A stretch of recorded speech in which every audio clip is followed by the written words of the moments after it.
LPST rank ലിസ്റ്റിന്റെ സമരം രണ്ടാം ദിവസം സെക്രട്ടേറിയറ്റിന് മുന്നിൽ തുടരുകയാണ്. ഇപ്പോൾ നമുക്ക് കാണാൻ കഴിയും, അതായത് ഭാവിയിൽ കുട്ടികളെ പഠിപ്പിക്കേണ്ട അധ്യാപകരാണ് പെരുവഴിയിൽ ഭക്ഷണം പോലും ഇല്ലാതെ നിരാഹാര സമരത്തിന് വഴിയൊരുക്കുന്നത് നമുക്ക് കാണാൻ കഴിയും.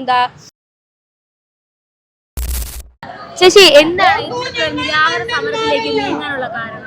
ഞങ്ങളുടെ റാങ്ക് ലിസ്റ്റിൽ നിന്ന് ആരെയും ഇതുവരെ എടുത്തിട്ടില്ല. 10 മാസമായി റാങ്ക് ലിസ്റ്റ് വന്നിട്ട്. 2025 മെയ് 31 റാങ്ക് ലിസ്റ്റ് വന്നിട്ട് ഞങ്ങളുടെ റാങ്ക് ലിസ്റ്റിൽ നിന്ന് ആരെയും ഇതുവരെ എടുത്തിട്ടില്ല. അതുകൊണ്ടാണ് ഞങ്ങൾ ഇങ്ങനെ ഒരു തീരുമാനം എടുത്തിട്ടുള്ളത്.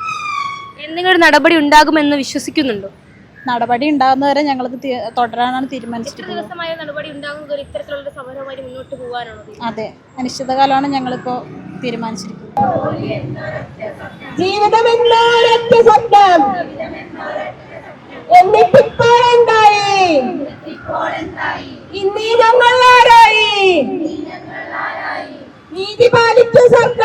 എന്തൊക്കെ നിബന്ധനകളാണ് നിങ്ങൾ മുന്നോട്ട് വയ്ക്കുന്നത് ഈ ഒരു ലിസ്റ്റിലുള്ളവർക്ക് നിയമനം നടപ്പിലാക്കാൻ വേണ്ടിയിട്ട്?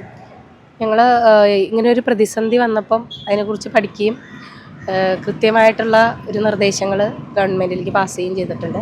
അതിനെക്കുറിച്ച് വ്യക്തമായിട്ട് വിദ്യാഭ്യാസ വകുപ്പ് സ്റ്റഡി ചെയ്തു എന്നാണ് ഞങ്ങളുടെ വിശ്വാസം. അതിനനുസരിച്ച് നമ്മളെ ചർച്ചയ്ക്ക് വിളിക്കുകയുണ്ടായി. ഞങ്ങൾ നിർദ്ദേശം വെച്ചത് ഒന്ന്, ഹെഡ് ടീച്ചർ വേക്കൻസി, അതായത് 150 കുട്ടികൾ ഉള്ള സ്കൂളുകളിൽ HMനെ സഹായിക്കാനായിട്ട് ഒരു അധ്യാപകനെ വെക്കാറുണ്ട്. അതാണ് ഹെഡ് ടീച്ചർ വേക്കൻസി.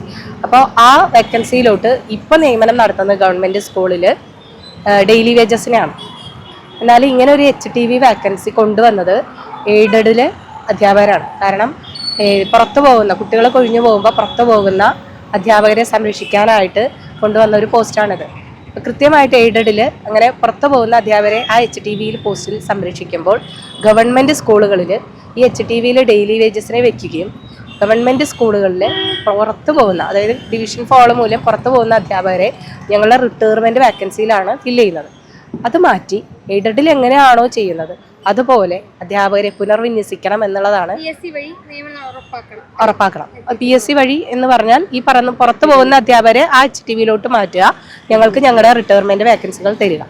ഇതാണ് നമ്മുടെ ആദ്യത്തെ ഡിമാൻഡ്. രണ്ടാമത്തത്, ഡിവിഷൻ ഫോൾ എന്ന് പറയുന്നത് കുട്ടികളുടെ കൊഴിഞ്ഞുപോക്ക് വർദ്ധിച്ചു വരികയാണ്. ആ സാഹചര്യത്തിൽ ഇതിനൊരു പരിഹാരം എന്നോണം ഈ ഡിവിഷൻ ഫോൾ വരുന്ന സ്കൂളുകളിലെങ്കിലും അധ്യാപക വിദ്യാർത്ഥി റേഷ്യോ 1:25 എന്നുള്ള രീതിയിലേക്ക് മാറ്റണം എന്നാണ്, പുനഃക്രമീകരിക്കണം എന്നതാണ് ഞങ്ങളുടെ ആവശ്യം.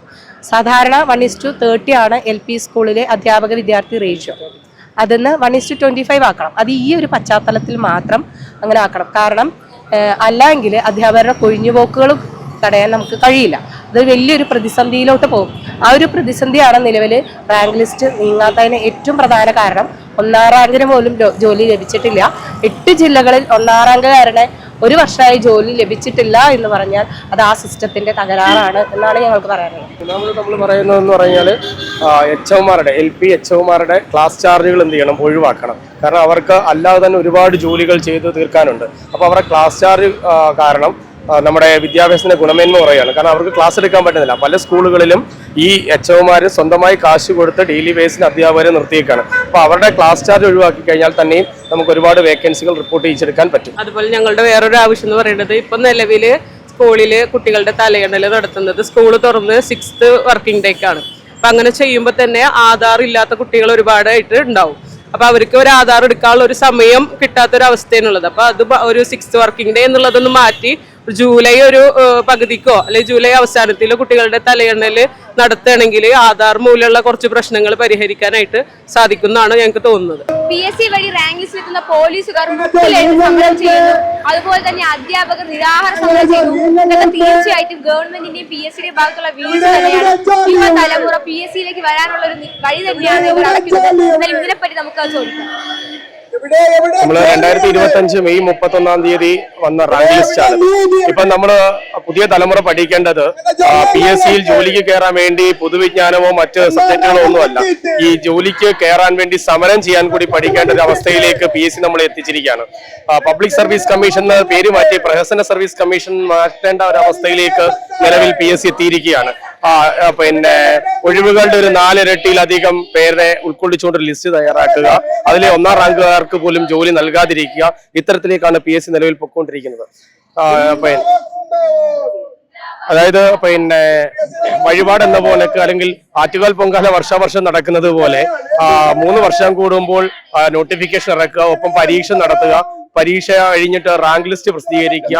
ഈ റാങ്ക് ലിസ്റ്റ് മാത്രം പുറത്തു കൊണ്ടുവന്നിട്ട് ഏതാണ്ട് 500-600-ലധികം കുട്ടികളുടെ പേരുകൾ റാങ്ക് ലിസ്റ്റിൽ ഉണ്ടായിട്ടും അതിനകത്ത് ഒരാളെ പോലും റാങ്ക് ലിസ്റ്റിൽ ജോലി കൊടുക്കാൻ ഇവർക്ക് കഴിയുന്നില്ല. അത് സിസ്റ്റത്തിന്റെ തകരാറാണ്.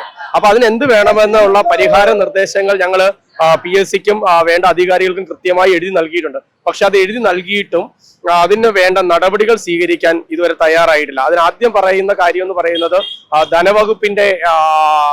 ധനവകുപ്പ് ഇതിന് തയ്യാറാകുന്നില്ല. അവർക്ക് സാമ്പത്തിക നഷ്ടങ്ങൾ ധാരാളം ഉണ്ടാകുമെന്നതാണ് നമുക്ക് അധികാരിയിൽ നിന്ന് അറിയാൻ സാധിക്കുന്ന വിവരങ്ങൾ. അപ്പോൾ ഞങ്ങൾ ഇനി നാളെ മുതൽ മുട്ടിലഴയിലും ശയനപ്രതിഷ്ഠ തുടങ്ങിയ പുതിയ സമര രീതികളിലേക്ക് കടക്കാൻ പോവുകയാണ്. എന്നാലെങ്കിലും ഞങ്ങളെ ഒന്ന് ശ്രദ്ധിക്കാം. ഞങ്ങൾ ഇന്നലെ തൊട്ട് ഇവിടെ സമരം തുടങ്ങിയതാണ്. അപ്പം ഒരു നടപടികളും വന്നിട്ടില്ല.